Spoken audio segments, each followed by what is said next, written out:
After finally passing the civil service exam and landing a job as a prison doctor, I had my prison access pass revoked today, all because, in my past life, my best friend stole my pass. She impersonated a senior prison official, claimed she could get people out for money, pocketed tens of millions in dirty cash, and secretly released over a dozen death row inmates. When the scheme blew up, everyone pointed the finger at me, saying I was the one who took the bribes and let the prisoners escape. Even her boyfriend of 5 years came forward to give false testimony on her behalf. The charges stuck, and I took the fall for her, ending up in prison. Yet her best friend was walking away with the ill-gotten fortune. My boyfriend ran off with someone else the very day I was sent to prison. When I opened my eyes again, I was back on the day my best friend stole my pass. 1. See ya. Are you done for the day? Sister Sun asked me to bring you some freshly fried crispy pork. Come on, try some. And Rose, beaming face, appeared in the doorway. Without a word, she plopped the greasy food container onto my desk. Seeing all of this before me,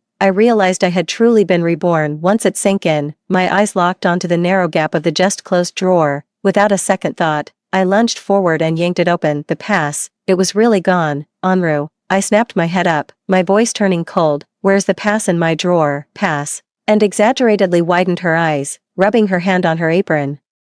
How could I possibly touch your things? Look, both my hands are full, she protested with an innocent expression, holding up her greasy hands as proof. The words had barely left his mouth when the door swung open. My boyfriend Guchen walked in with a frown, and upon seeing Enru's upset expression, he immediately stepped beside her, glaring at me with clear disapproval. What are you doing, Yixia? Anru was kind enough to bring you food, and you repay her by accusing her of stealing, over some stupid card. Really? I looked at him, my heart sinking to the bottom. In my past life, it was their deceitful expressions that fooled me, preventing me from investigating on the spot. A few days later, Enru used that card to swipe open the prison's security gate, impersonating a high-ranking official. She even demanded huge sums of money from the families of several serious offenders, promising to get them out. Once the money was in her hands, she went so far as to secretly release over a dozen death row inmates from the prison. When the scheme was exposed, the families wept their hearts out at the prison gates, all pointing the finger at me, accusing me of swindling their money and releasing the prisoners on my own. Guchen also stepped forward,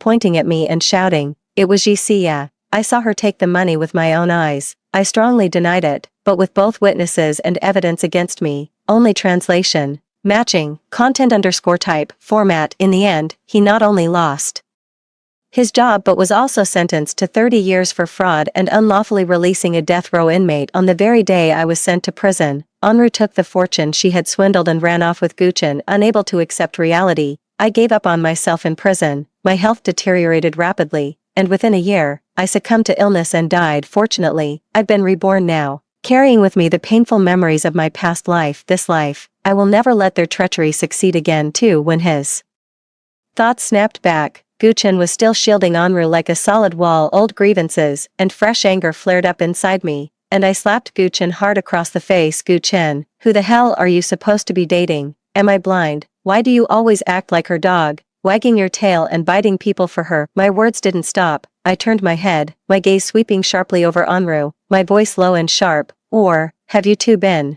behind my back all along? Yixia, what nonsense are you talking about? Guchen hadn't even processed what had happened when I hit him. Hearing this again, his face twitched, the color draining from it in an instant as he sharply cut me off. Anru was quicker to react. With a swipe of her hand across her eyes, they instantly reddened. Tears began to fall in an instant, her face a picture of utter injustice and hurt. She clutched desperately at the hem of her apron, her voice choked with emotion. "Sia, we've played together since we were children, over a decade of sisterhood. And just because I kindly brought you some food today, you slander me like this. You suspect me of stealing from you. You've truly broken my heart." With that, she clutched her chest, putting on a convincing performance. If I hadn't been stabbed in the heart by her in a past life, I might have actually believed it. "Keep acting, go on," I said with a nonchalant smirk. "Anyway, I'm putting my foot down. Whoever touches that pass in my drawer is going to have hell to pay."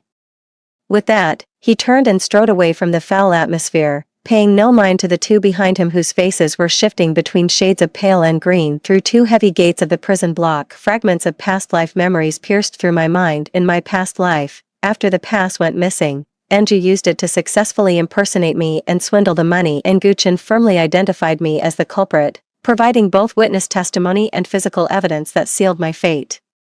Catching me completely off guard and sending me to prison, the thought sent a chill down my spine. No, we can't let that card stay in Anju's hands. With that in mind, I turned into the main administration building with practiced ease and headed straight for the logistics and equipment office on the first floor. It was a bomb that blew me to pieces in my past life. Xiao Wang from the logistics department was slouched in his chair, legs crossed. Scrolling through short videos on his phone, I hurried forward, my voice urgent, laced with just the right amount of alarm. Brother Wang, something's wrong. I think I've lost my pass. I can't find it anywhere. What should I do? My barrage of questions was so startling that Xiao Wang even put his phone down. Lost it? Oh, that's a real problem. He clicked open the permissions management system on his computer screen, his fingers clattering across the keyboard for a few moments to pull up my account information. We need to report it lost immediately, so the system can forcibly deactivate the card's permissions. If someone finds it and starts messing around, the fallout would be way worse than just a fine. As he spoke, he moved the mouse over the force logout button beside him. I nodded repeatedly. Yes, yes, yes, Brother Wang, lock it down, cancel it now. We need to make it completely ineffective, no room for major problems. I'll fill out the application right away. Xiao Wang confirmed without hesitation. A soft beep echoed, and the green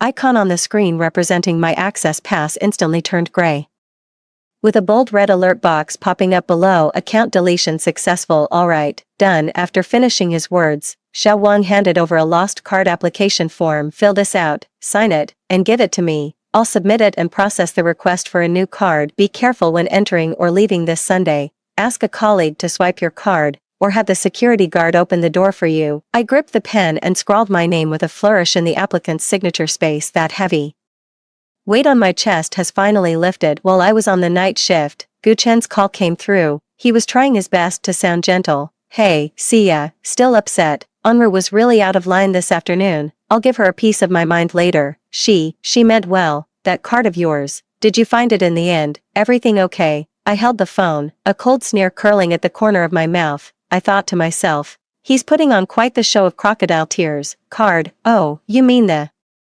pass. I found an old one that'll work. The new one, probably dropped somewhere. Never mind it for now. There was a half-second pause on the other end of the line, followed by an insincere voice saying, that's good. He quickly said a few words and hung up the phone. I remember that in my past life, something happened just a few days after losing the card. This time, I'm curious to see what tricks they can pull with the card already cancelled. 3. After hanging up the call, the phone suddenly vibrated. I tapped open my phone, and it was Unju's WeChat Moments, the secondary account I registered during school days. Unju's circle of friends is still open to me. The latest post has no caption, just a single image, my prison pass. Below, immediately following, is a QR code image. The caption hovered arrogantly above the image. Bailout services, professional and reliable. We have connections. Even death penalty cases negotiable. Limited slots. Join the group fast. My heart sank like a stone.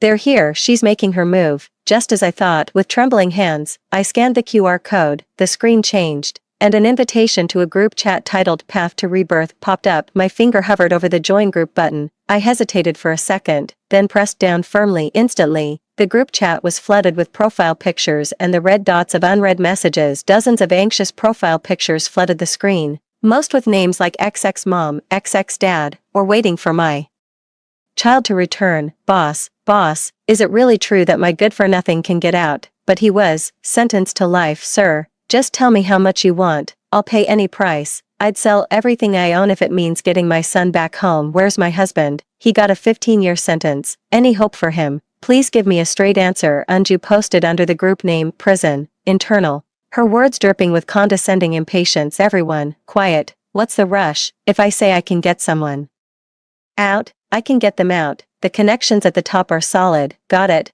I've even sprung a few death row inmates. The group chat exploded instantly, flooded with a frantic mix of fearful and ecstatic questions. Prices, life sentence or death penalty, flat rate of 10 million, 10 to 15 years, 5 million, under 10 years, 3 million, no haggling. The light from the screen fell on my face, cold and stark. The pleas and haggling in the group chat continued to scroll by. Boss, 10 million, we really can't come up with that. Please, have mercy. That's right, boss, 5 million is far too much. Even if we sold the house, it wouldn't be enough. Cut the crap. If you can't pay, get out. Don't waste my time. Anju cut them off without ceremony. If you don't have money, you can't just borrow it. Go sell something. At the very least, you could steal it. It's clearly priced. No penny less. If you can't afford it, don't bother saving them. Let them rot in prison. She paused for a moment, then quickly typed out another line. Quit stalling. Get the money ready. You have 24 hours, no extensions. After that message, Enru's profile picture remained still. With no further response, the group chat descended into a despairing, dead silence. After a long silence, a few profile pictures timidly appeared, radiating a desperate, almost pathetic humility. Boss, we'll pull the money together, please. You have to save our child. Yes, we'll get the money. We'll do anything at all, just to get him out. One by one, then another, until finally, 10 profile pictures in total. They gritted their teeth and agreed. I silently calculated the numbers, and in that moment, a chill ran through my fingertips. Enru, you've got some nerve. After taking a moment to compose myself, I finally pressed the screenshot key and saved everything. Enru, Guchen, your good days are over. For visiting day outside the prison gates, a long line stretched out, with family members clutching visitation slips, their faces filled with uncontainable hope. From the second-floor window, my gaze cut through the crowd, locking onto the direction of the back door. Several figures had gathered furtively together in the shadow of the distant wall. There were about 10 of them, both men and women. They were waiting for someone. Soon, a tightly wrapped figure hurried along the side path from the cafeteria, a wide black baseball cap pulled low, nearly covering half the face, paired with oversized sunglasses and a thick black mask. It's Anju. Even if she were wrapped like a zonzi, I'd recognize her fake, affected way of walking in an instant. With the crowd and distance between them, her words were lost. She gave a sharp wave to the dozen or so family members, then leaned in and spoke a few urgent, hushed words. The family members immediately stirred, pressing in close behind her. Enru glanced around warily, then with a sudden gesture, led the group away from the visiting line. He then hurried along the base of the wall toward a secluded secondary passage at the back of the prison, used exclusively for transporting garbage and supplies. In a past life, she used this passage to swipe my access card, unlock that heavy back door, and let out a dozen violent prisoners like they were sheep. My heart pounded wildly in my chest, and at that moment, I could only feel the rush of blood. Without a second thought, I turned and quickly descended through the staff exit on the other side, following quietly and from a distance.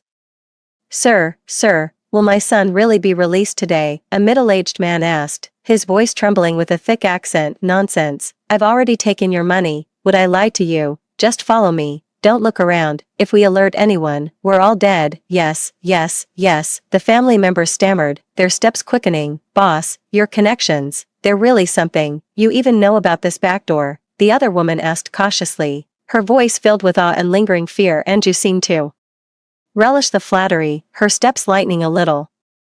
A note of smugness in her voice. Humph, you think I'd be in this business without serious connections? Relax, I've got the access card for this passage right here. Once we're past this security door, there's a vehicle waiting outside. Your people can get in and be long gone immediately. Remember, once you're out, keep your mouths shut. The moment the threat was uttered, the family members' eyes lit up. We arrived at the back entrance. Enru stopped in front of the door, took a deep breath, and reached into the inner pocket of her heavy coat to pull out my access pass. Then, holding the card steady, she pressed it firmly against the reader next to the door lock. Beep, a sharp mechanical alert suddenly sounded. Anju's movement froze midair. The small indicator light above the access panel didn't glow with the expected green, but instead flashed a harsh, glaring red. It's deathly quiet now. Anju seemed startled by the red light, staring in disbelief at the card reader before lowering her gaze to fix it intently on the card in her hand. No way, muttering under her breath, she slammed the card into the reader again, as if possessed. As she stared at the still blinking red light above, Enru's voice broke completely. Why won't it open? Access denied. That's impossible. I was sure I. 5. Beep, access denied. Please try again. A cold electronic tone echoed repeatedly at the silent back entrance corridor. Like a knife scraping every nerve, the red light stung the eyes, casting a harsh glow on Anne's suddenly pale face and the card in her hand, now absurdly ironic. No way. Anju was utterly panicked, her voice shrill and piercing, completely losing the confidence and arrogance she had shown before. Like a woman possessed, she slammed the card against the reader, then snatched it back up, frantically rubbing and swiping it. Beep, access denied. Please try again. Beep, access denied. Please try again. Each cold alert tone struck like a heavy hammer, crushing the last flicker of hope in the hearts of the dozen or so family members standing behind. What's going on? A gray-haired old woman suddenly seized Anne's arm, her nails digging into the flesh, her voice trembling uncontrollably. Leader, the door. Why won't the door open? Where's my son? The money. I gave you all the money. Exactly, where's the money? 10 million. I borrowed from loan sharks to get it. If the door won't open, how is he supposed to get out? The middle-aged man's eyes were bloodshot,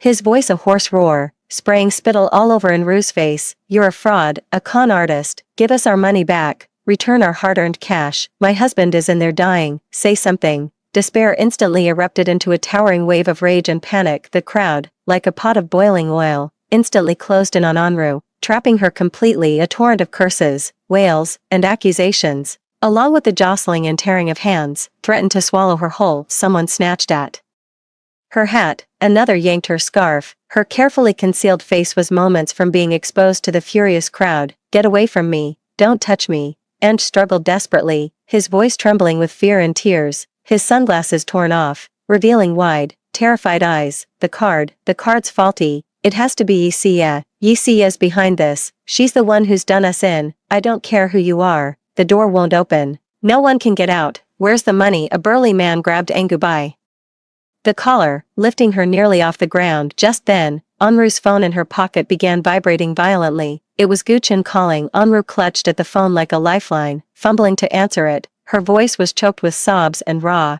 desperate panic. Hello, Guchen. Something's wrong. The door won't open. My keycard's useless. They're going to kill me. You have to. On the other end of the line, Guchen's voice was equally frantic, laced with a hint of incredulous fear as he cut her off harshly. It won't open. What the hell have you been doing? I've been waiting in the damn car for almost an hour. Where's the contact? Where are they? Where's the money? Anju, I'm telling you, if we can't get that person out and this gets leaked, we're both done for. Do something, fast.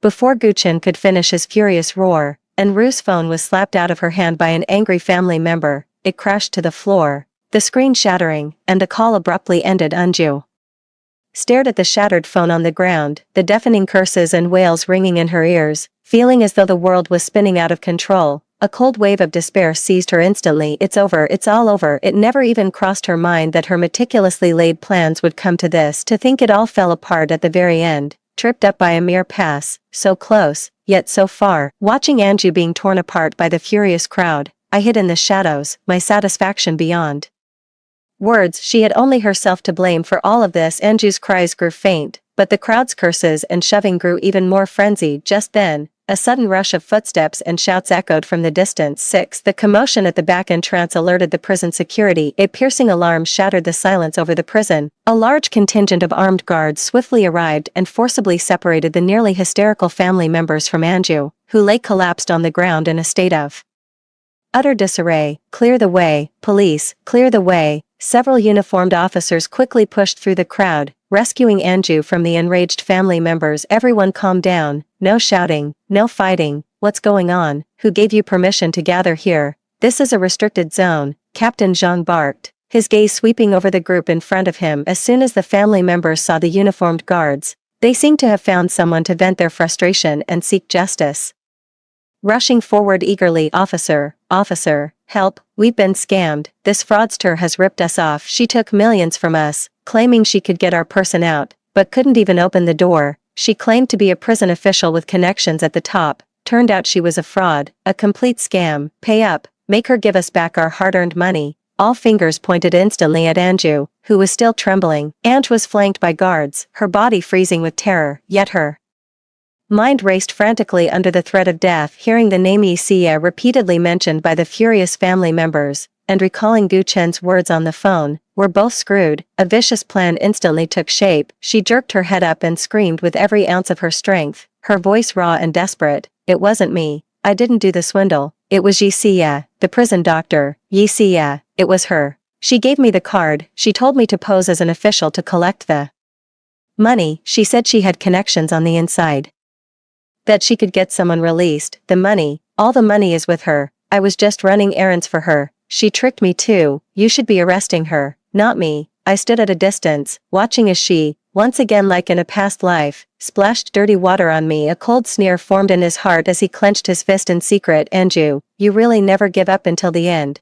Now you're still trying to drag me down with you. Her family members were also stunned by this sudden accusation, and their wailing ceased for a moment. Just then, Gu Chen, who had rushed over upon hearing the news, pushed through the crowd and charged in. The moment he saw Enru's pitiful state and heard her desperate, vehement accusation, he instantly understood her intention. It was to throw me to the wolves once more. Without a moment's hesitation, Gu Chen rushed up to Captain Zhang and declared resolutely, "Yes, Officer Zhang, I can testify. It was Yi Xia who did it. I'm her boyfriend. I saw her take the money from the family, thick stacks of it. She told me herself that they're releasing someone tonight, and she wants me to be the outside contact. It's all her. She's behind everything. Both Anju and I were used by her. She's the mastermind." Gu Chen and Enru's accusations, combined with the furious families, instantly shifted the focus of blame. Captain Zhang's expression was grave beyond measure. With an internal officer involved in massive fraud and an attempt to free a major convict, this was a case of earth-shattering proportions. With that, he pressed his hand to the communicator at his waist and barked out an order: "Secure everyone at the scene, bring Yi Xia here." 7. This was the exact scene that greeted me when I was escorted to the location by 2 guards and Ru was collapsed on the floor, weeping pitifully. Gu Chen was pointing an accusatory finger at me with righteous indignation, while the furious glares from the family members felt like they could tear me apart. Captain Zhang looked at me sternly. "Yi Xia, Enru and Gu Chen have accused you of using your position to embezzle a large sum of money and attempting to illegally release a major convict. What do you have to say for yourself?" As his words hung in the air, every eye in the room instantly snapped to me. A flash of malice and smug relief passed swiftly through the eyes of Enru and Gu Chen. I calmly looked them over, the faintest hint of a cold smile even touching the corner of my mouth. "This is the moment I've been waiting for, Captain. They've charged me with such serious offenses. I'd like to know, do they have any evidence, proof?" "Of course there is."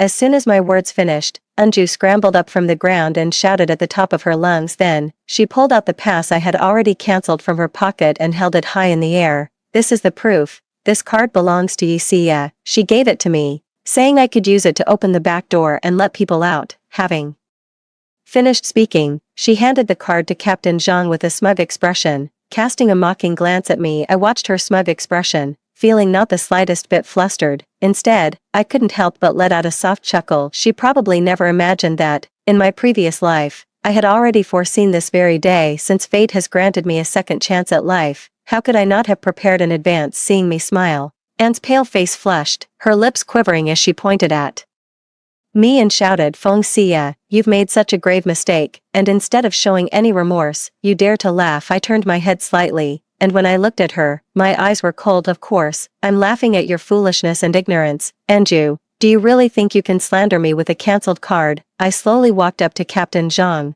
took the pass from his hand, and gave it a gentle shake. "This card is indeed mine, but I reported it lost and deactivated its permissions days ago." As my words hung in the air, Anru's face turned deathly pale. She stared at me in disbelief, muttering to herself, "Impossible, that can't be. A deactivated card, you deactivated it." I looked at her coldly and continued, "That's right, Anru. What you stole was nothing but a useless piece of plastic. Why else would it be worthless?" Enru stood frozen in place as if struck by lightning, her eyes wide with shock. Captain Zhang's gaze shifted back and forth between me and Enru, clearly weighing and judging this situation. "Yi Xia, you claim this card has been deactivated. Do you have proof?" he asked in a low voice. A slight smile touched the corner of my mouth. "Of course, just check the system. It will all be there, down to the exact date and time." Captain Zhang, think about it. If I really intended to commit fraud, why would I use a deactivated card and send Enru to bail someone out? If discovered, wouldn't that expose the scheme immediately? There's only one plausible explanation. The person who took my card didn't know it had been cancelled. She tried to use my card for some shady business, but ended up shooting herself in the foot. 8. Enru's face was a picture of utter distress. Her lips trembled, but not a single word could escape them. Captain Zhang looked at me, his gaze now tinged with scrutiny and assessment. "Yi Xia, we will look into the situation you've described." Captain Zhang's brow furrowed deeper and deeper. After speaking, his eyes, now fixed on Enru, were filled with suspicion and anger, his voice carrying an undercurrent of authority. "Anru, you'd better give me a good explanation. Why did you steal someone else's card? And what's more, He looked around at the 10 family members standing nearby. What on earth is going on here? Anru's face was contorted beyond recognition, yet she still tried to argue her case. No, that's not what happened. I didn't steal it. She's lying. She's the one who gave me the card, and she never said it wouldn't work when she handed it over. A mocking smile tugged at the corner of my mouth. Oh, really? Then tell me, when and where did I give you this card? Who can prove it? Anju fell silent. She looked around at the families who had once placed their hopes in her. Their eyes now burned with even greater fury, and their voices trembled as they spoke. You gave it to me in secret, and you said no one else could find out. Give it to you secretly? How absurd. I shook my head lightly,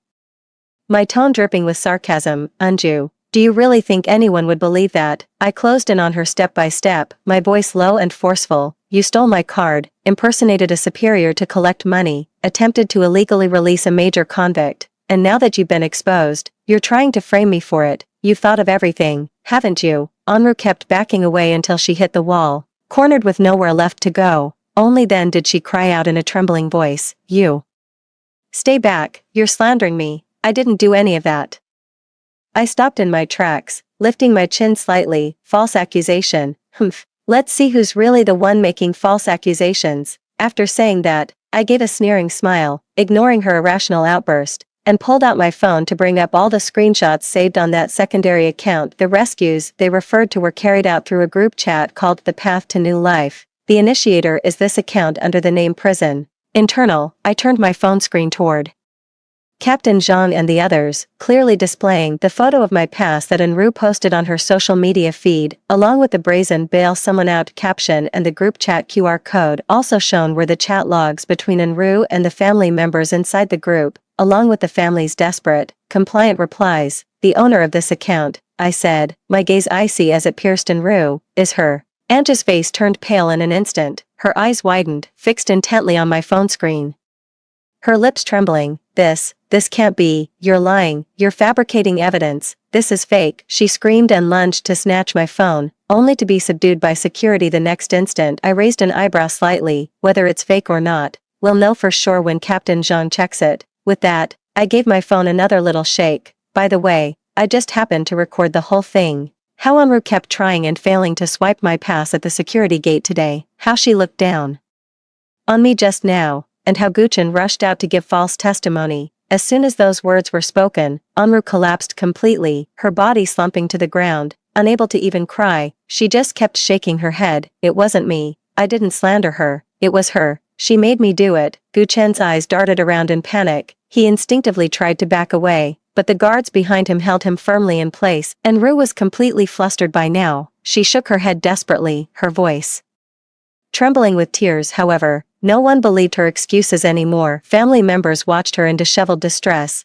their eyes filled with anger and disappointment. You liar, you've ruined us, give us back our money. The family members surged forward, surrounding Anju completely. If not for the police presence, they would have beaten her to death on the spot. Anru was crushed in the middle, barely able to breathe. Captain Jean surveyed the chaotic scene before him and barked, Everyone, stop.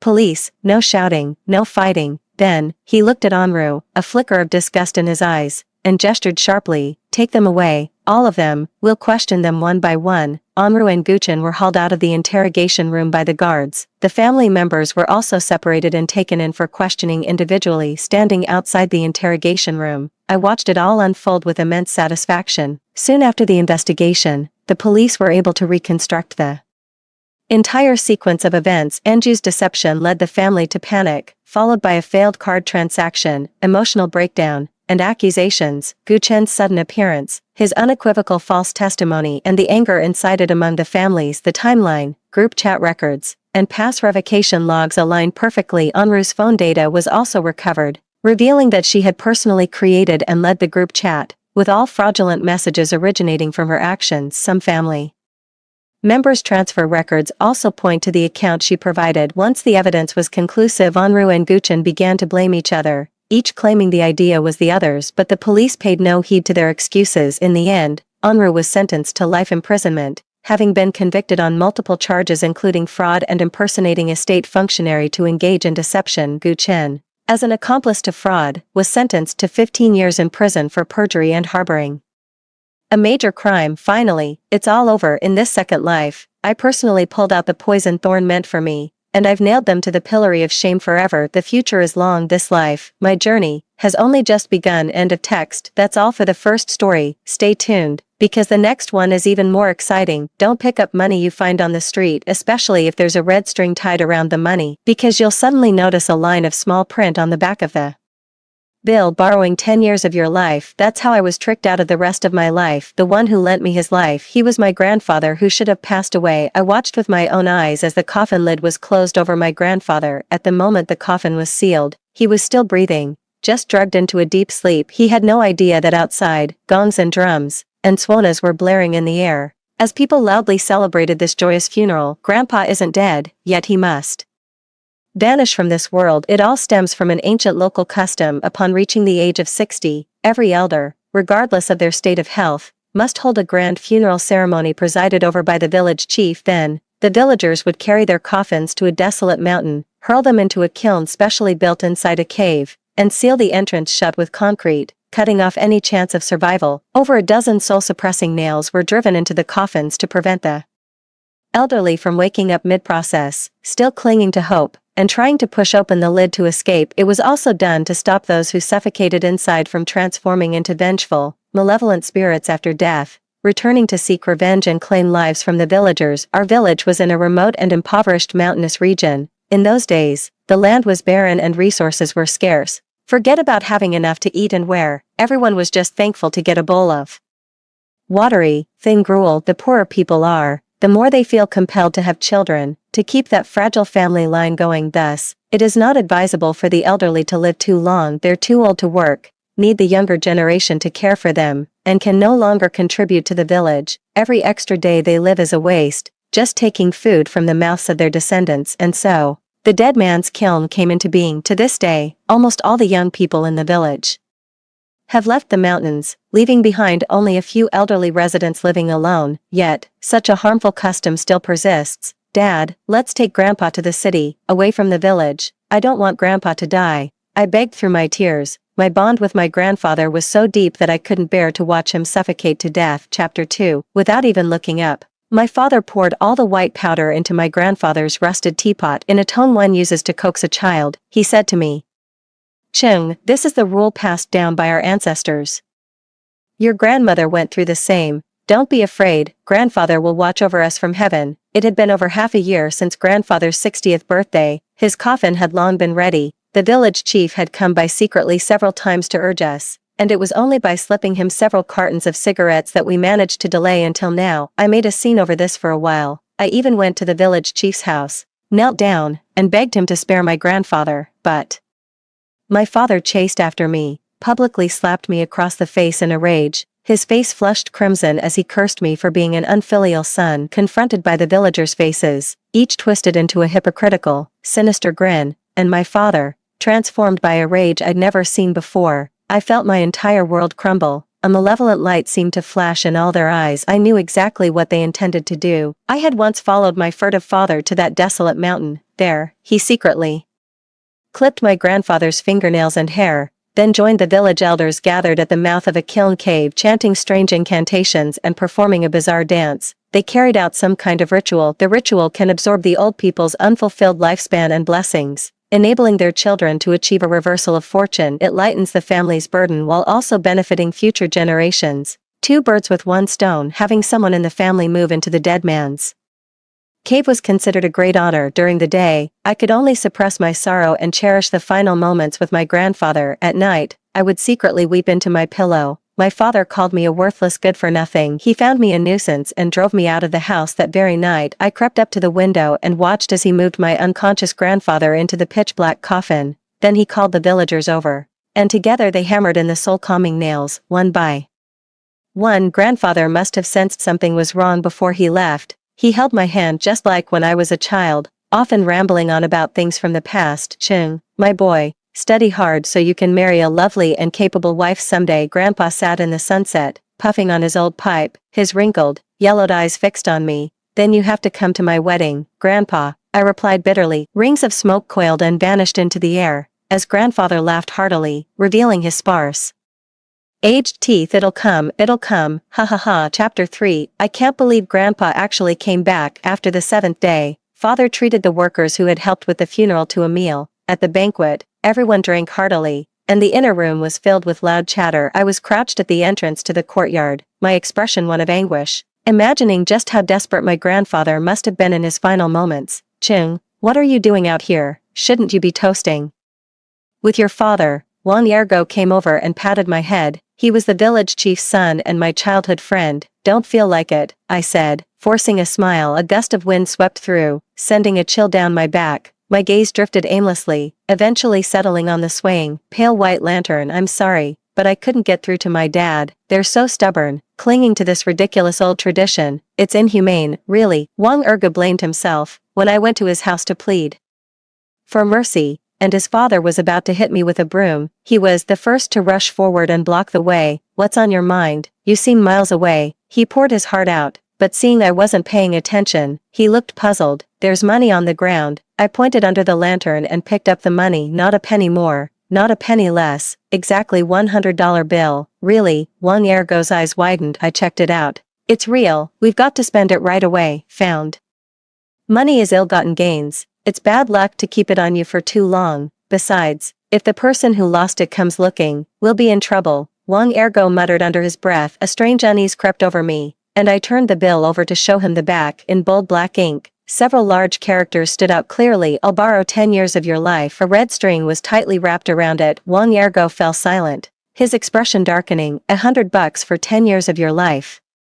That's downright stingy. No wonder they're not long for this world, with such a wicked heart. What do I do now? For the first time, I felt the money was a hot potato. Such bad luck. How about just leave it alone? If you don't spend his money, you probably won't end up borrowing his lifespan, he suggested. When it comes to ghosts and spirits, it's better to believe they exist than to dismiss them entirely. It's wise to keep a respectful distance. I put the money back exactly as I found it, and Wang Yergo, cursing under his breath, dragged me inside. The moment I turned, a rustling wind whispered in my ears, and the distant woods shuddered without cause, as if tuning up a prelude from hell. The lantern went out without warning, swiftly swallowing our shadows, and a chill shot straight up from the soles of my feet. It suddenly hit me. I had just been pacing right there, and on that patch of yellow earth, there was clearly nothing at all. That twisted handwriting was exactly the same as Grandpa's. What the hell are you rummaging for? Father finally lost his patience, slammed down his cup, and demanded sharply. The table fell silent, and I could feel the mocking stares boring into my back. Water. I'm so thirsty. I need a drink. Frantically rummaging through the drawers, I sent everything clattering to the floor, the noisy commotion shattering their peace. But I couldn't stop. A nameless fire had ignited within me, compelling me to find it. Got it. So you were hiding here all along. I grinned widely with joy, the teapot half buried under a pile of yellowed, tattered rags. I yanked it out in a hurry, twisted off the lid, and was about to drink the murky water that belonged to the dead. You can't drink that. It's been laced with. My father's face was a mask of horror as he rushed forward to stop me, but I had already gulped the whole thing down in one go. I didn't even spare the tea leaves, chewing them in my mouth with lingering relish. Only after I had swallowed the last of the leaves did I notice the strange atmosphere in the room. Everyone was looking at me as if I were the plague itself, their expressions a mix of fear and dread. Even Wang Yergo hesitated and took a few steps back. Clang! The teapot rolled under the table. My hands wouldn't stop trembling, my whole body was shaking, and a sour taste rose sickeningly in my throat. Grandpa also liked to eat the tea leaves left at the bottom of the pot. Did I just do the same thing he did? It wasn't me. I don't know, I stammered, casting a pleading look toward my father. Don't you play games with me, boy. I'll deal with you later. He dragged me by the ear, locked me in my room, and then returned with an apologetic smile to pour drinks for each of the guests. After this incident, no one was in the mood to stay. They politely declined my father's hospitality, gathered their things, and headed home. The walls in the house were thin, and Uncle Zhang was the last to leave. He was among those who performed the rites at the burial site that day, and he pulled my father aside to talk a little longer. We should burn everything of his grandfather's that can be burned. I don't think Chung did it on purpose. I'm just worried the old man isn't ready to move on yet. What old man doesn't go this way? I'm at my wit's end. The boy's mother divorced me, and we still need to scrape together Cheng's university tuition. My father lowered his voice, and I only caught the first part.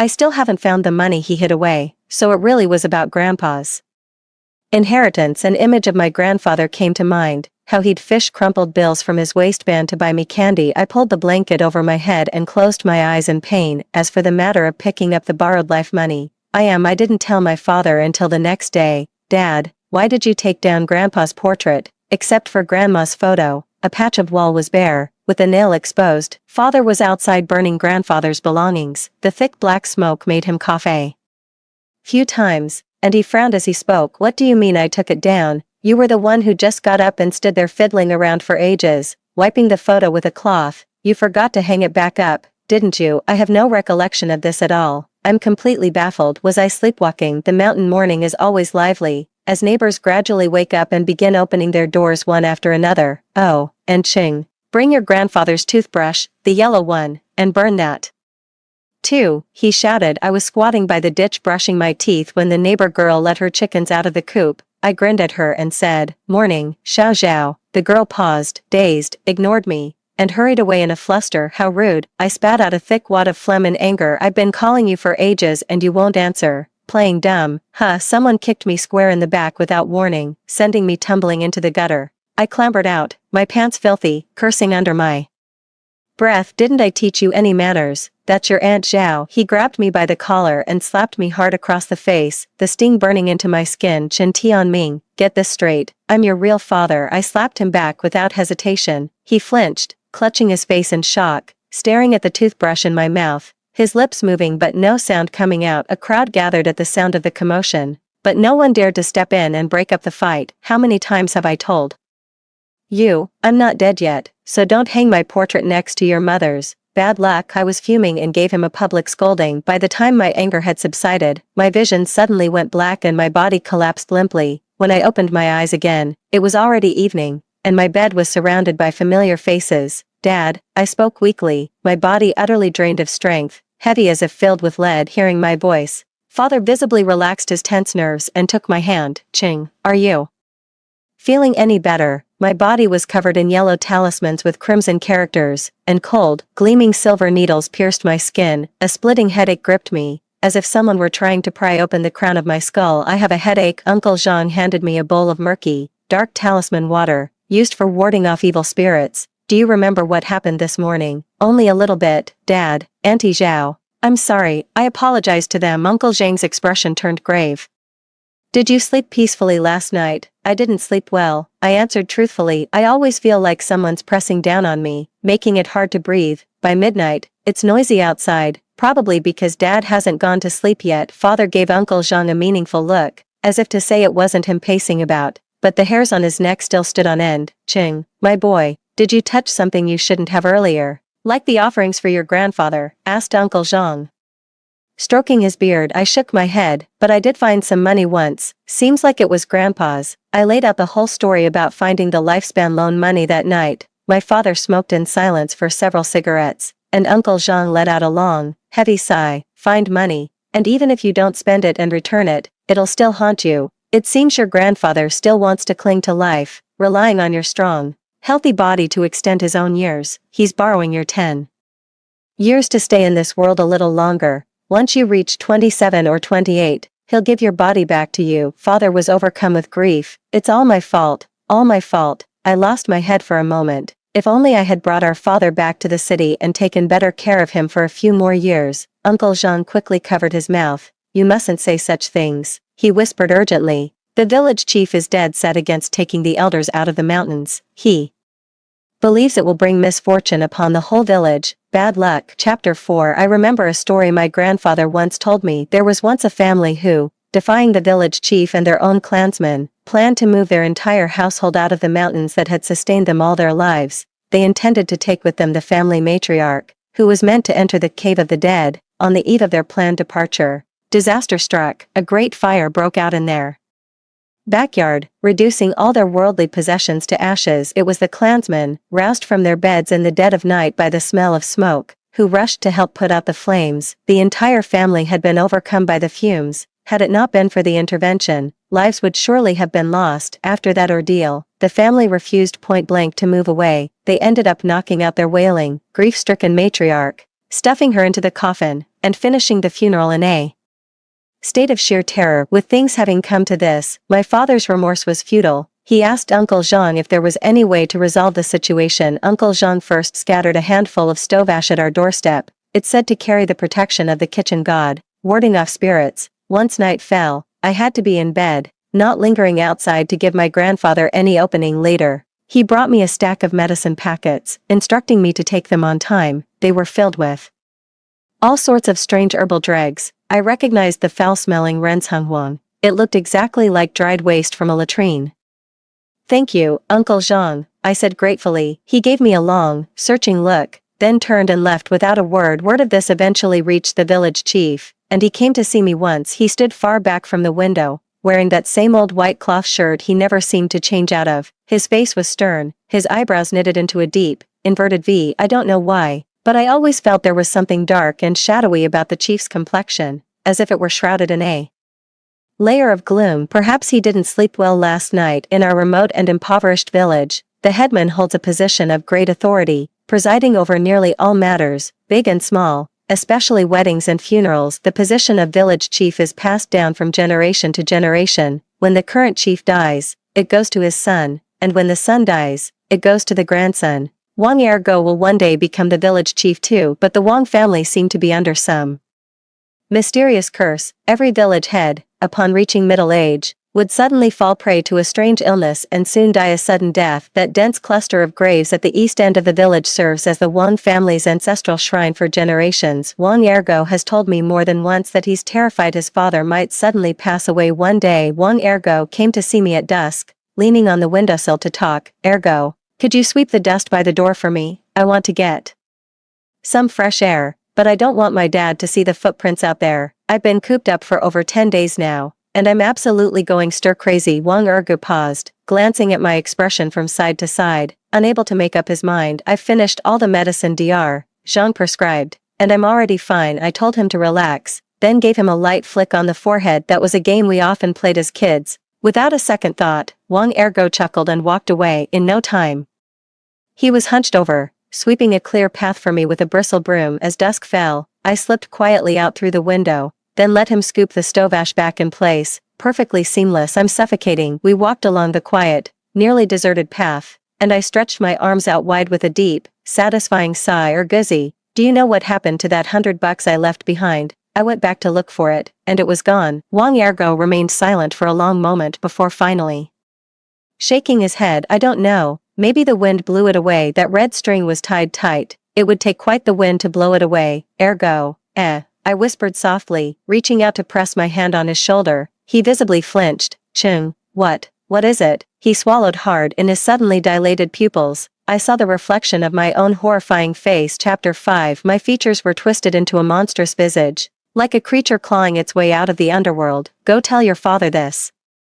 Found money must be returned, and a debt owed to me will be repaid with your life." Ha ha ha ha. I laughed wildly, my sinister cackle echoing through the dark mountains, instantly scaring countless birds into flight. "Oh!" Wang Ergo let out a wail, his legs shaking like a sieve, and fled in a panic, completely losing control of his bladder and bowels. Watching his figure disappear into the distance, I muttered under my breath, "Pathetic." I picked up a shovel on a whim and strode purposefully toward the east end of the village. "Wang, you son of a bitch," I cursed until I broke a sweat, smashing every grave mound to pieces. The rotten coffin lids piled up into a small hill. In the end, I even smashed the shovel head clean off. By the time the village chief arrived with the others, their family grave had been churned into a mess of upturned earth. "You bastard." The village chief was trembling with rage, only kept from fainting by Wang Erdog, who had just regained his composure and was supporting him. "I'll beat you to death, you bastard." He snatched a torch and hurled it at me. I dodged it easily, and the torch fell into the pit, illuminating the entire area with a bright, glaring light. "You've already tricked me into dying once. I'm not afraid of dying a second time." Ha ha ha.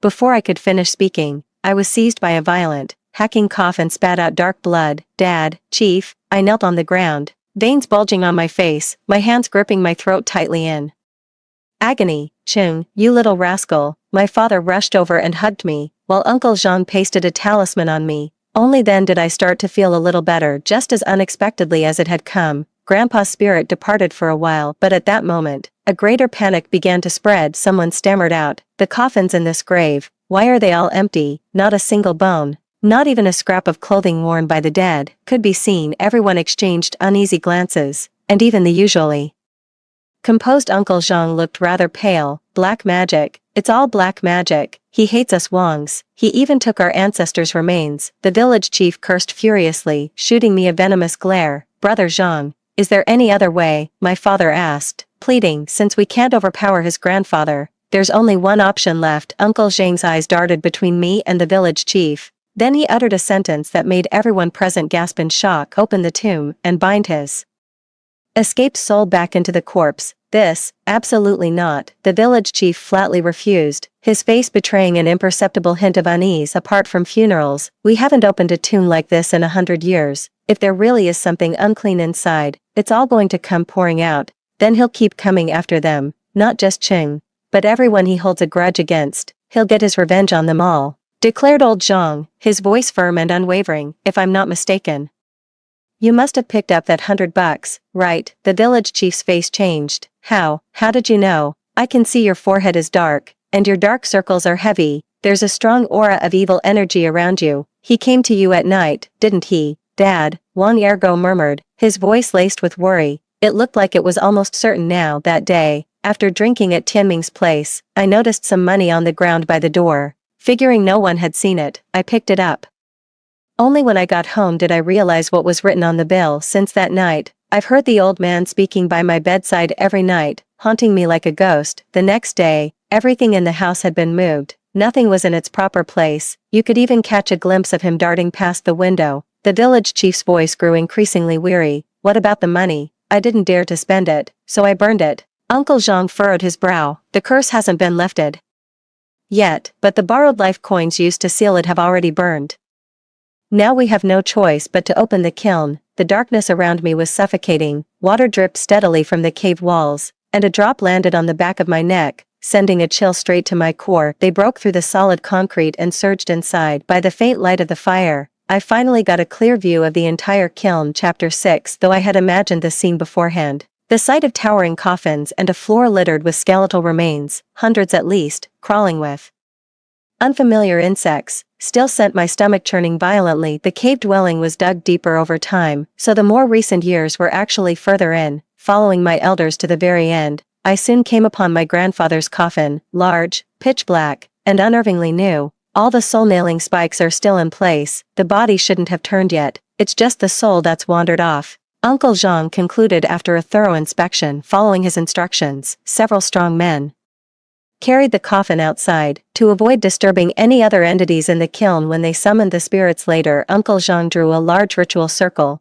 placed the grandfather's coffin at its center, and then reverently offered 3 sticks of incense. At this point, the only way left was to summon a spirit to drive out the ghost. He muttered to himself for a long time, his palms slick with sweat. But there wasn't a single sound from inside the coffin. "Old Zhang, the coffin, it seems like there's nothing inside." Father suddenly spoke up. He had been one of the pallbearers. "It felt strangely light on our shoulders," he said. "What? Why are you only telling me this now? This is huge." He knocked hard on the coffin, and the unmistakably hollow echo that followed made old Zhang's face pale with rare alarm. Dark clouds rolled in just then, blotting out the sky overhead. A thick, ashen pall seemed to settle over every face. From the dense woods came a sudden, rustling clamor, and in an instant, the space between my shoulder blades felt hollow and exposed. There also seemed to be the faint rustling sound of footsteps, like a beast lying in wait. "Open it," commanded Uncle Zhang. The men were scared for the first time, hesitating and not daring to step forward. "Even if it costs me my life today, I'm going to subdue this thing."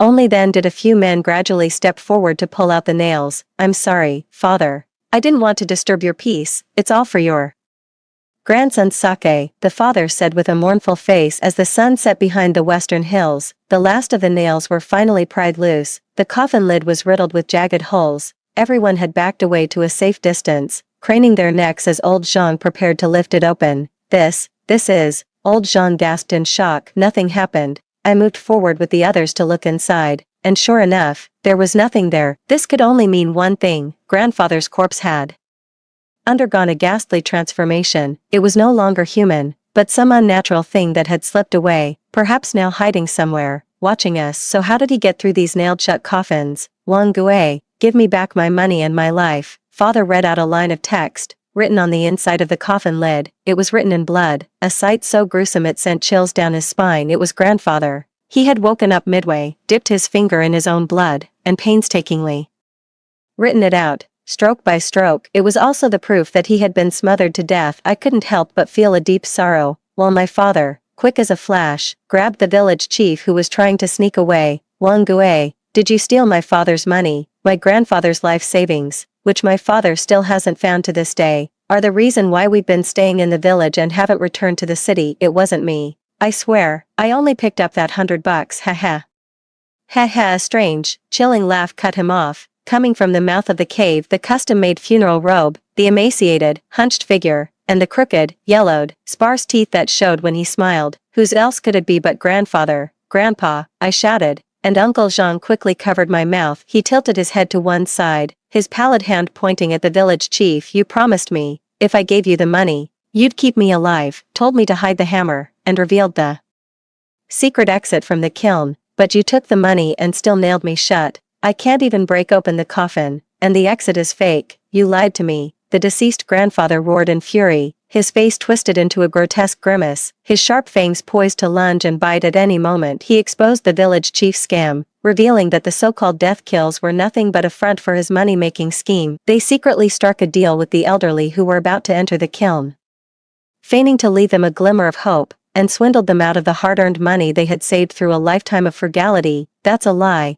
These are the rules passed down by our ancestors. We can't just let the elderly freeload. I'm the village chief, and I've done nothing wrong, Wang Gui weakly protested. Wang Ergo, who had been silent all along, had now distanced himself, likely unable to bear the shock of it all. Your ancestral rules are just a scheme for the Wang family to swindle us all. Father angrily beat up the village chief. The others finally saw the light and joined in the fight. No wonder half of my grandmother's savings went missing. You old scoundrel, you pocketed it all. My father was the same. He wouldn't even give me the family heirloom on his deathbed. It all ended up lining your pockets. You Wangs deserve your curse and your short lives. Suddenly, I remembered something. The image of a spirited old man, draped in gold and silver, flashed through my mind. So, the old village chief I saw in town, living in that big villa, did he die or is he still alive? The former village chief was the father of the current village chief and should have passed away from a serious illness over a decade ago. What? The crowd turned their heads in unison,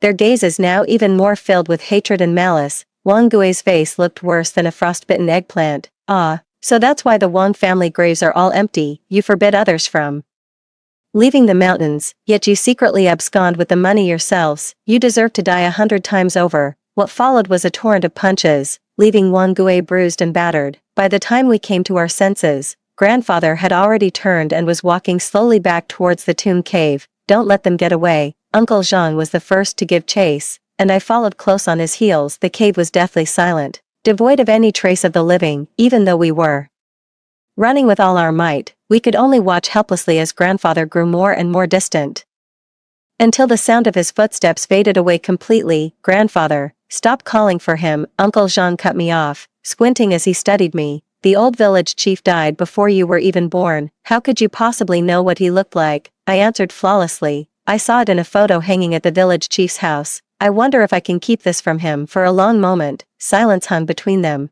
Then Uncle Jean let out a soft grunt, turned, and knelt before a decrepit coffin, bowing his head deeply several times. Chung, let's go. There'll be no more death pits from now on. That's right. This whole thing was a scheme orchestrated by 3 generations of our family. I would never let grandfather die, and father certainly wouldn't either. So, on the very night he was entombed, we went to the desolate mountain, following the secret tunnel grandfather had spent most of his life digging towards the tomb. We successfully rescued him. Then, we carried in an identical coffin, nailed shut with soul-suppressing spikes. His great-grandparents were also buried there, leaving Grandpa with nowhere to pay his respects to his own parents. The hardest blow of all was when Grandma contracted an infectious disease. In those days, medical care was primitive. For an elderly person, crossing the mountains to seek treatment was a near impossible feat. Grandma couldn't bear to waste the money, so she put off getting help until it was too late, and she was gone. Grandma hadn't even reached 60, she was entitled to a proper grave marker, but the old village chief refused, insisting that corpses could spread the plague, and forced his men to push Grandma into the mass grave, extinguishing Grandpa's last flicker of hope to remember the dead. So he began his solitary journey of digging the tomb, vowing to break through the dead man's tomb not for the hope of escaping someday, but to spend more time with his family while he still could. Dad discovered Grandpa's plan and resolutely joined in the quiet, desolate mountains at night. The clanging sound of metal striking metal can often be heard. I sat on the broken trunk, dazedly watching the adults work up a sweat. They stumbled upon the jade pendant around Wang Ergo's neck. It had belonged to his grandmother. Later, in the city, they encountered the old village chief, who had seemingly returned from the dead. It then occurred to me that the village chief might be hiding some secret. The village chief lives comfortably in his old age, while others are forced to lie in cold coffins far too soon. Grandma wasn't begging him with money to leave her alone. She was asking him to let her keep a memory of Grandpa, to secure a quiet, forgotten grave for him. Forced to suppress my overwhelming rage, I exposed their shameless faces just as Grandfather was about to enter the kiln. That 100 yuan lucky money was deliberately left there after I sensed Wang Ergo was getting close. Let all of this be tied to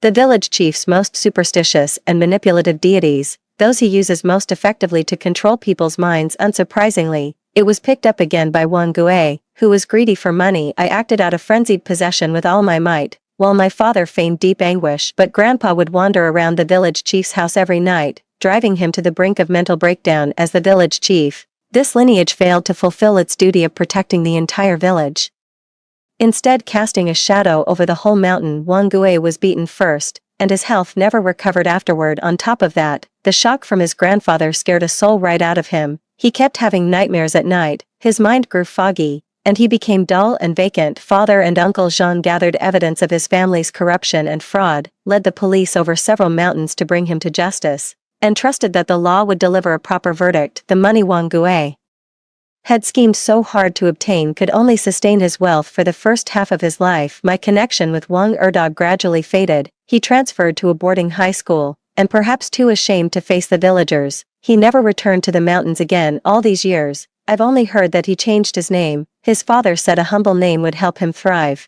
but he hated it so much and got teased a lot at school. If I hadn't been looking out for him, he'd have gotten the short end of the stick again if he didn't change his name. As for Uncle Jean, he was the biggest wild card in our plan ever since I was little. I've seen him as this enigmatic miracle worker. When medicine fails, he's the one who always gets it done. Every household would invite him to perform rituals at their funerals, earning him great respect among the villagers. The existence of the corpse kiln was, for him, a lucrative opportunity. We weren't sure which side he'd take, so we kept it from Uncle Jean. I poured every last drop of that medicine down the toilet without taking a sip. Uncle Jean is so sharp. I'm sure he noticed something was off long ago. I didn't expect him to help us. Later, I finally understood what my grandfather had told me. Jean Bo was adopted by a widowed Taoist priest as his son, originally bearing the surname He. The family that couldn't move because their backyard caught fire was the He family. The fire was most likely set deliberately by the old village chief. Based on the age, the person who entered the death cave must have been Jean Bo's biological mother. He must have hated it too, which is why he personally severed that filthy thread. Don't pick up money you find on the street. You never know what might latch onto you. Better to stay far away from ill-gotten gains. The end. Story 2. In the second year of acting obediently and being a stand-in for the big shot, I lost my memory. After losing my memory, I regarded the big shot as my boyfriend and made a lot of trouble for him. When the big shot was in a video conference, I insisted on squeezing into his arms. The big shot doesn't like to be disturbed when he sleeps, but I picked the lock in the middle of the night to touch his abs. I also forced the big shot to post on Moments to show our affection until the big shot's first love returned to the country, and everyone was waiting to see me make a fool of myself. But the big shot hugged me and coaxed me. Baby, don't say break up, I can't bear to hear these 2 words. After the car accident and losing my memory, the doctor contacted the top pinned contact in my phone. When I woke up again, I saw the doctor talking to a very handsome man. Your girlfriend hit her head and has symptoms of amnesia. Don't stimulate her usually, and don't let her emotions fluctuate too much. Come back for a review in a while. My heart was screaming wildly. These sword-shaped eyebrows, star-like eyes, high bridged nose, this broad-shouldered, narrow-waisted, long-legged figure. This is my boyfriend. Goodness, it's finally my turn to have a good catch. After the doctor finished explaining and left, I looked at the handsome guy with starry eyes and said in a coquettish voice, "Are you my boyfriend? What's your name?" The handsome guy looked at me twice with an unreadable expression. He didn't answer my first question and said, "My name is Jiang Yu. You used to call me Mr. Jiang." I smiled shyly. "Calling you Mr. Jiang is so distant. Call you husband instead." Jiang Yu's eyebrows twitched, and he said coldly, "As you like, you rest here first. I still have something to do. I'll ask the housekeeper to pick you up later." After saying that, he turned around and left. Just left. I gritted my teeth in anger. This cold-hearted guy doesn't look like a boyfriend at all. Could there be a mistake? I opened my phone and clicked into the chat history with Jiang Yu. Most of the messages were sent by me to Jiang Yu. "Mr. Jiang. Good morning. The weather is nice today. I hope your mood is the same. Mr. Jiang. I made the shredded eel noodles you like by myself. Will you come back to eat? Mr. Jiang. Good night. Have a nice dream." And Jiang Yu's perfunctory replies, busy, got it. My world collapsed. So I was Jiang Yu's admirer who was always chasing after him. When Steward Chen came to pick me up, I asked him, "Uncle Chen, how long have Jiang Yu and I been together?" Steward Chen thought for a while. "Miss Su was brought back by Mr. Jiang 2 years ago." I didn't notice the difference in his words and continued to ask, "Then has Jiang Yu always been so cold to me?" Steward Chen replied with high emotional intelligence, "Mr. Jiang has a serious personality and is busy with work. He's not targeting you. Jiang Yu treated me like this, yet I still stayed with him for 2 years. I must have loved him to the core, but I'm not the old me anymore. A sapling won't grow straight without pruning, and a boyfriend won't be warm without being taught." I quickly formulated a plan in my mind. I want to get back all the dignity I lost when I was an admirer. At 10 o'clock at night, Jiang Yu still hadn't come back. I asked Steward Chen to call him. After I forcefully stuffed the phone about to be dialed into his hand, he resignedly said, "Mr. Jiang, Miss Su asked when you will be back." There was a moment of silence on the other side. "What does she want?" I silently mouthed the hint to him. Miss Su said that if you don't come back, she'll really want to cry," the doctor said. "Not to let her emotions fluctuate too much. I'll be back soon." I gave Steward Chen a thumbs up. He left with a wry smile. When Jiang Yu came back, there was displeasure on his face for being disturbed. "What's wrong with you?" I raised my prepared red-rimmed eyes and started to whimper. "What do you think's wrong with me? I lost my memory and don't remember anything. I only have you now. You don't care about me at all. I'm so sad, so sad." A tear just slipped from my eye. The impatient expression on Jiang Yu's face cracked. Seeing my red-eyed look, he felt a bit guilty. He unconsciously softened his tone. "Then I'll come back earlier next time." After a pause, he added, "Okay." I stretched out my hands towards him and acted coquettishly. "Okay, honey, then hug me and call me sweet baby, and I'll forgive you." Seeing that I wouldn't give up until I achieved my goal, Jiang Yu bent down to hug me and said awkwardly, "Sweet baby." I was satisfied and kissed him on the face, and by the way, pinched his biceps. Well, the feel is good. Although he has a bad temper and doesn't know how to be considerate, he can still be taught. At night, I waited shyly in bed for Jiang Yu to come up and sleep. Although he was my boyfriend for 2 years, he was still not very familiar to me who just lost my memory. But I waited until I fell asleep and didn't wait for Jiang Yu. In the morning,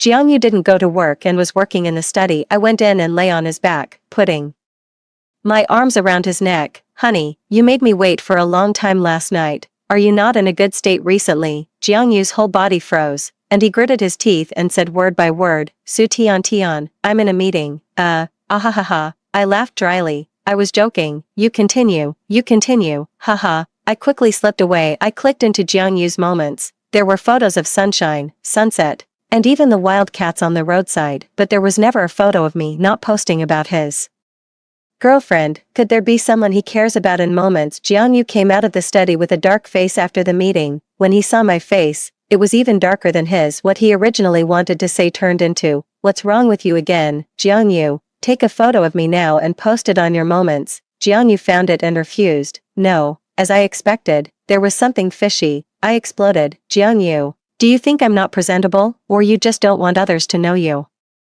have a girlfriend?" Jiang Yu's eyebrows twitched, and he suppressed his anger and said, "Don't be unreasonable." "Humph, am I being unreasonable, or do you have a guilty conscience, you big scumbag?" He raised his voice angrily. "Su Tian Tian, Mr. Jiang, Miss Su, it's time for lunch." The butler's weak voice interrupted Jiang Yu and I said to him in unison, "Not eating." The quarrel was interrupted by the butler, and for a moment, we didn't know how to continue. After a while, Jiang Yu, who had calmed down, took the initiative to say, Su Tian, I want to talk to you. About what? Actually, I'm not your boyfriend. His words were interrupted by me. I was so angry that I said, Jiang Yu, you actually want to break up with me? I suddenly covered my head and said painfully, Woo, my head hurts. Jiang Yu remembered the doctor's advice that the patient's emotions should not fluctuate too much. He shook his head in his heart. He was actually arguing with a patient Su Tian had been with him for 2 years. Being obedient and well-behaved, she was a satisfactory agreement partner. She didn't have any other relatives here, and he took care of her out of humanitarianism. He just didn't expect that the amnesiac Su Tian would be so troublesome. She was like a completely different person from before. Jiang Yu softened his tone and said to me,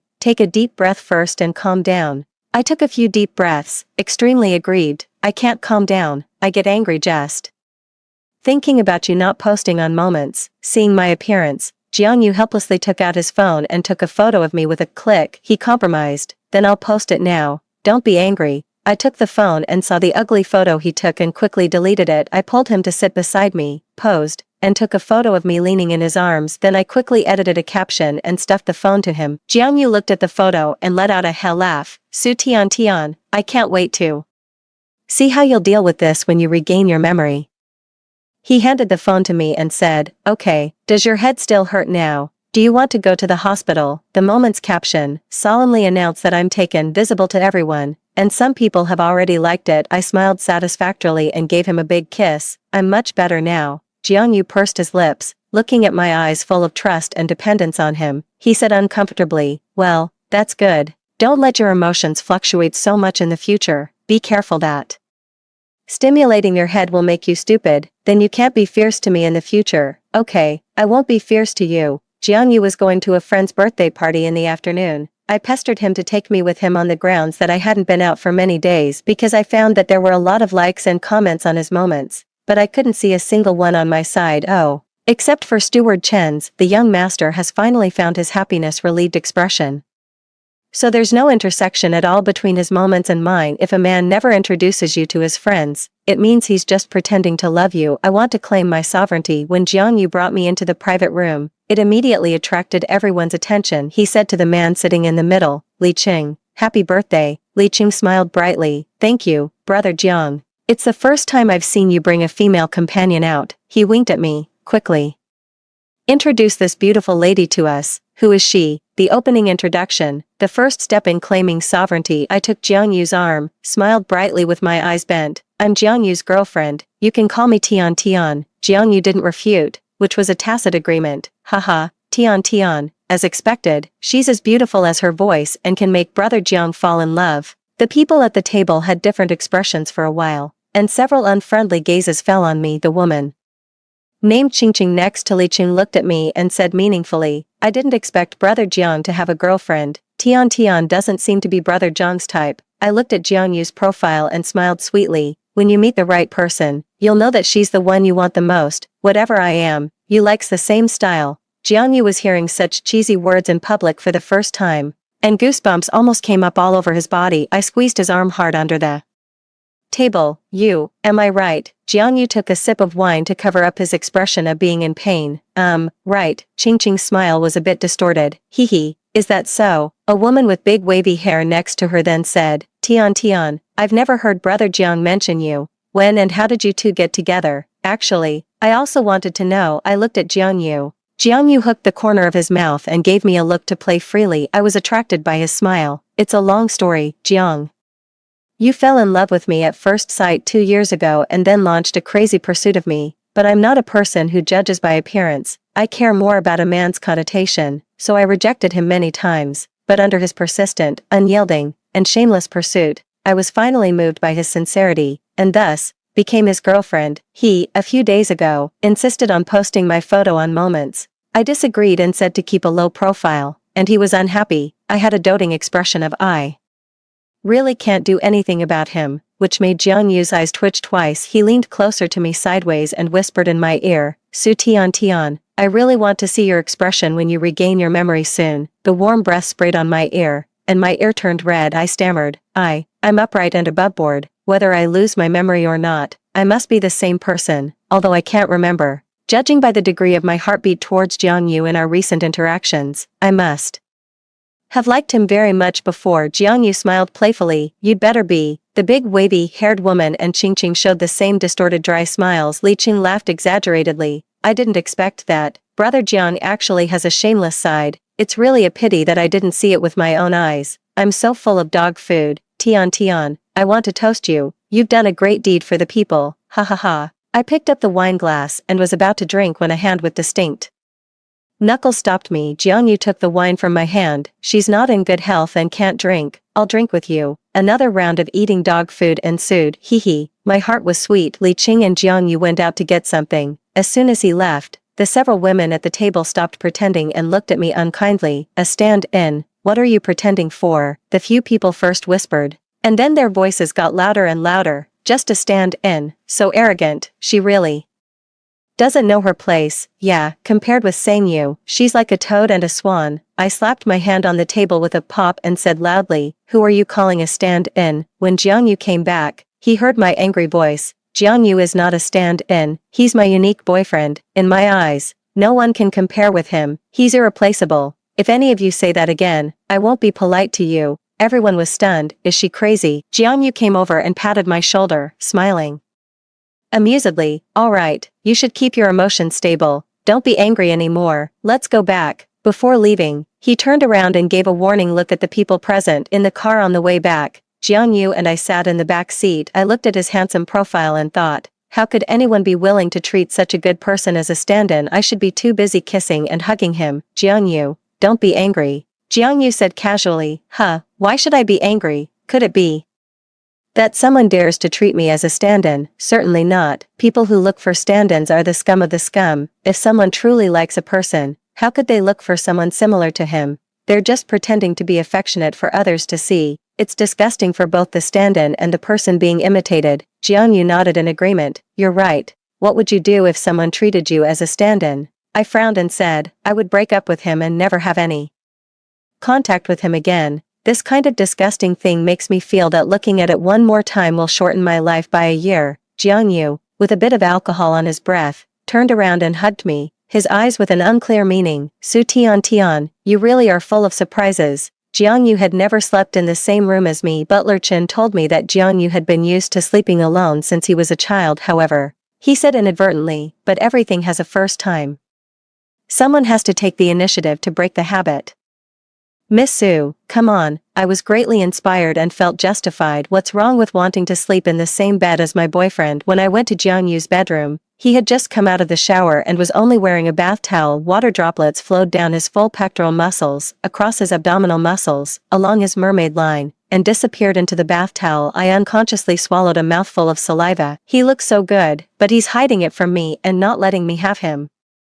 How selfish. After this period of training, Jiangyu basically met my requirements for a boyfriend. He looked at me in a daze strangely and said, Tian, what are you talking about? Too selfish. No, I mean your room is really nice, so spacious. Haha. Jiangyu looked at me with the kind of look one gives to an idiot, turned around, put on his bathrobe, and coaxed me back to my bedroom to sleep. I was awakened by a nightmare in the middle of the night, coupled with the unease of losing my memory. I couldn't hold it in anymore. I found Jiangyu's room, groped my way into his bed in the dark, and hugged him tightly without letting go. Jiangyu was awakened by me. After feeling that my body was trembling slightly, he gently patted my back. In the dark, it was very quiet, but Jiangyu's breathing clearly began to deepen. He suddenly pressed my hand and said with restraint, Tian, stop touching. My hand was on his abdominal muscles, but I can't fall asleep if I don't touch. Then don't sleep. Jiangyu turned over and pressed against me, whispering in a low voice next to my ear, my sweet baby, call me husband. I blushed all over when I heard it. When I woke up early in the morning, my hand unconsciously grabbed twice. It felt warm and fleshy. When I opened my eyes, I saw Jiangyu's handsome face, and his long eyelashes were clearly defined. My whole body froze. I remembered the things that happened during the period of losing my memory suddenly came to me.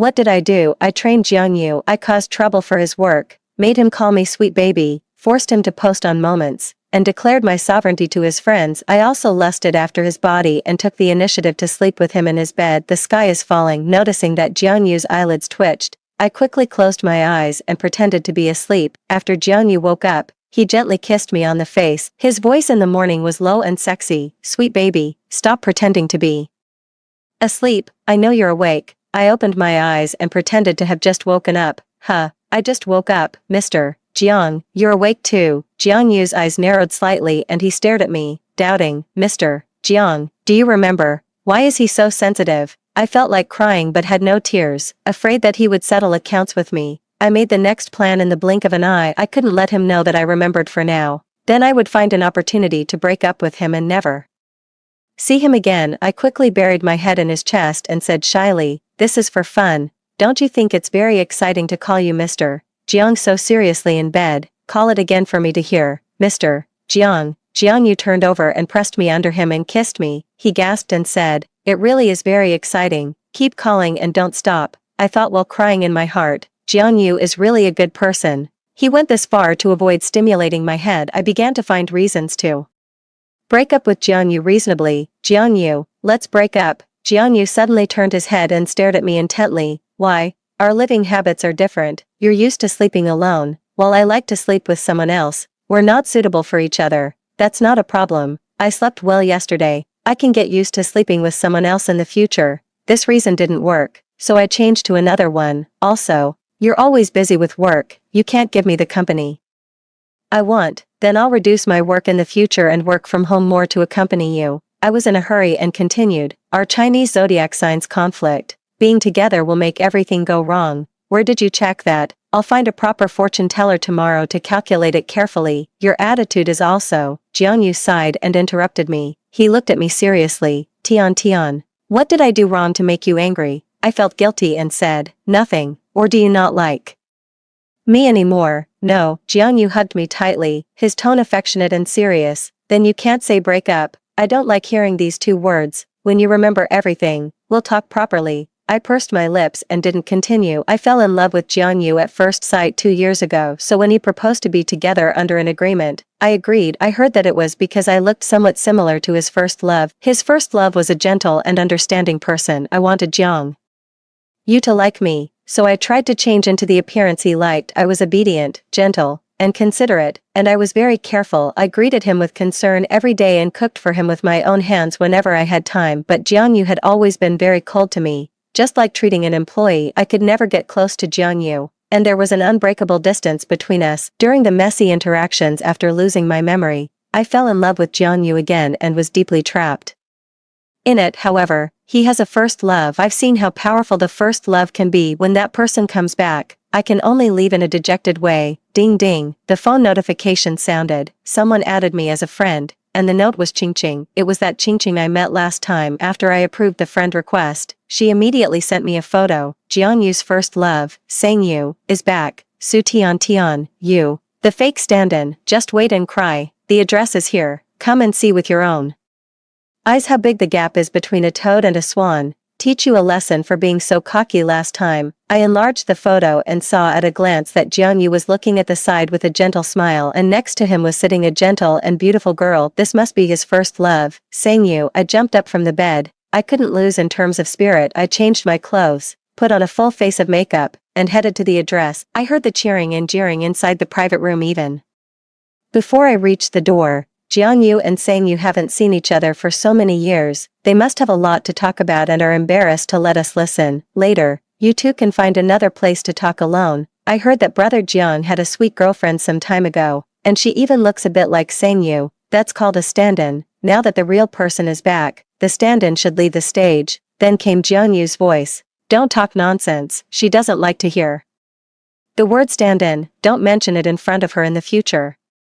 Got it. Since Sangyu doesn't like to hear it, we won't say it. With a bang, I kicked the door open. Jiangyu looked at me in shock and was even a little flustered for a moment. Tian, why are you here? Although I already knew it, my heart still ached terribly, but on my face, I calmly said, Jiangyu, let's break up. I wish you happiness. After saying that, I ran away. Jiangyu wanted to chase after me from behind, but was held back by the people around him. By the time he got free, he couldn't see my figure anymore. Jiangyu called me, But I directly hung up and then blocked and deleted his number. That's it, he can be with his lover, and I, with my heart broken, will leave in disappointment. I didn't go back to Jiangyu's house but returned to school. I asked the counselor to cancel the sick leave that Jiangyu had applied for me during this period. When I returned to the dormitory, my roommate, Lin Xiaoxian, said in surprise, Tian, you're finally back. The counselor said you were injured in a car accident. Are you okay now? I replied, I'm already better. She noticed my depression. What's wrong? Tian, you don't seem to be in a good mood. Woohoo. The tears that I had held back all the way suddenly came out. I broke up. Woohoo. Men are all bad. Woohoo. She hugged me and patted my back, saying, it's okay. Hugs. Don't cry. Men, you can always find new ones. Men aren't good after they're 25. You should have dumped that old boyfriend of yours long ago. He also has a first love. Woohoo. Then he's both old and a scumbag. There's no need to be sad for him. You're the school beauty of our school. So many young and sunny handsome guys like you. But you don't even look at them. Just pick one with your eyes closed. And he'll be better than that old man. I'll find one for you tomorrow. I cried so hard that snot bubbles came out. Okay, I want to find 3 first loves. Lin Xiaoxian gritted her teeth. 3 it is.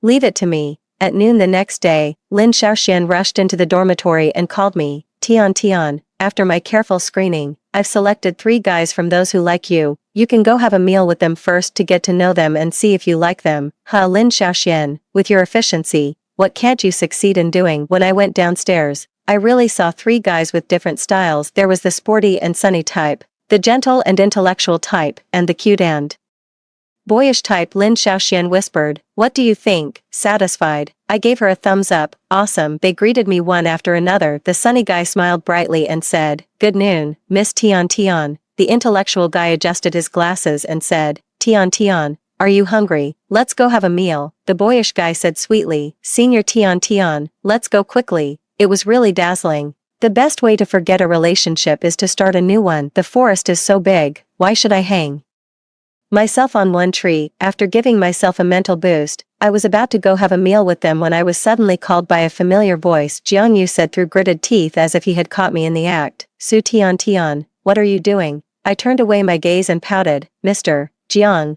we've already broken up. What I do has nothing to do with you. Lin Xiaoxian pointed at Jiangyu and whispered to me, is he that old man? I nodded. No wonder he fascinated you so much, but he's a scumbag.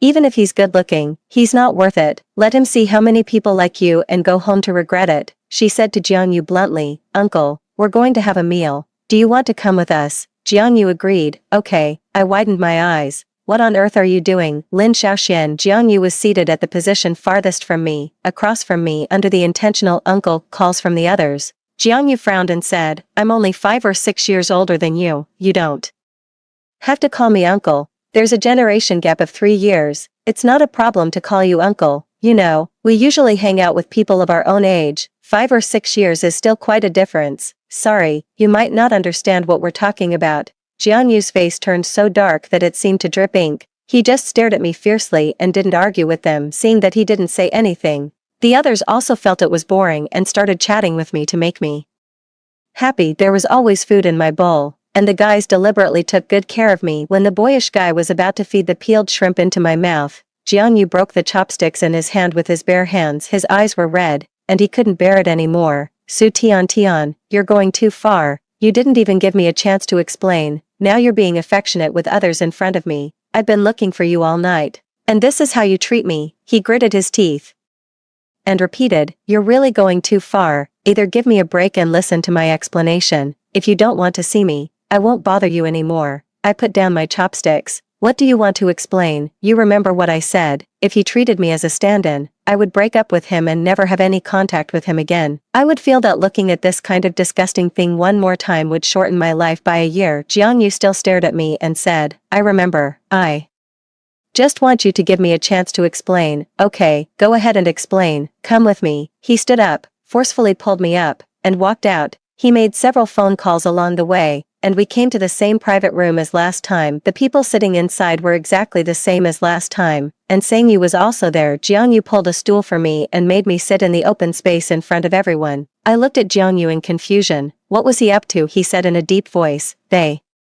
We'll explain one by one, you listen carefully. First, Chingching apologized. Su Tian, I'm sorry, we just assumed on our own that Jiang Yu treated you as a stand-in. He has already declared to us that he has never treated you as a stand-in. Then a man scratched his head and said, Brother Jiang was afraid that you would misunderstand, so he told us not to mention the word stand-in in front of you. I mistakenly thought he was referring to Sang Yu. Yeah, Brother Jiang usually doesn't talk much, and he's too lazy to explain what we say, so it became an old misunderstanding that made you two quarrel. We're really sorry. Brother Jiang was so angry that he almost ate someone alive because he didn't catch up with you yesterday. Tian, please forgive him quickly. Finally, Sang Yu said gently, hello, Tian, this isn't exactly our first meeting, but we were in a hurry last time, and now I finally have the opportunity to talk to you. I'm very glad that someone has been able to get close to Jiang Yu's heart.